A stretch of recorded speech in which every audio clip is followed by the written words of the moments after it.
গ্রামের নিঝুম রাতে যখন ঘড়ির কাঁটা ২ ঘর ছুঁয়েছে, আরমান সাহেবের ঘুমটা ঠিক তখনই ভেঙে গেল।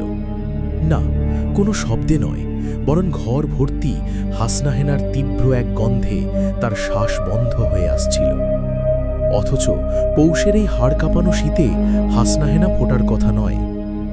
জানালার ভারী পর্দাটা সরাতেই আরমান সাহেবের বুকটা ধক করে উঠল।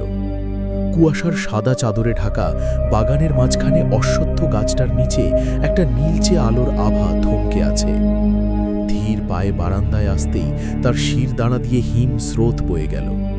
দেখলেন তার ৭ বছরের মেয়ে আয়রা বাগানের মাঝখানে দাঁড়িয়ে আপন মনে খিলখিল করে হাসছে।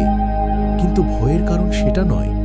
আরমান সাহেব দেখলেন আয়রার ছোট্ট পা দুটো মাটি স্পর্শ করে নেই, সে শূন্যে ভাসছে।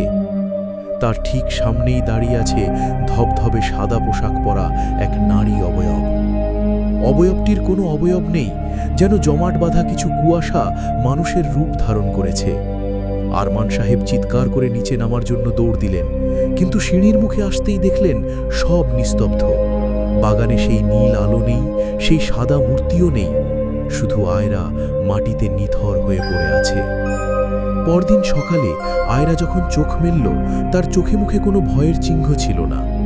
আরমান সাহেব ভয়ে ভয়ে জিজ্ঞেস করলেন, মা, রাতে ওখানে কি করছিলে? আয়রা খুব স্বাভাবিক স্বরে উত্তর দিল, বাবা, এক আকাশ থেকে আসা আপু আমাকে জাদু দেখাচ্ছিল, বলল ওদের দেশে নিয়ে যাবে, যেখানে নীল রঙের পাহাড় আছে। আপুটার কোনো মুখ ছিল না বাবা, কিন্তু ও যখন কথা বলছিল আমার মনে হচ্ছিল চারপাশ থেকে হাসনাহেনার গন্ধ আসছে।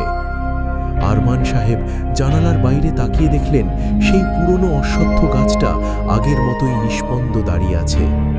রোদে ঝলমল করছে চারপাশ, কিন্তু তার মনে হলো দিনের আলোর আড়ালে অন্য এক জগৎ এখনো নিঃশব্দে তাদের উপর নজর রাখছে।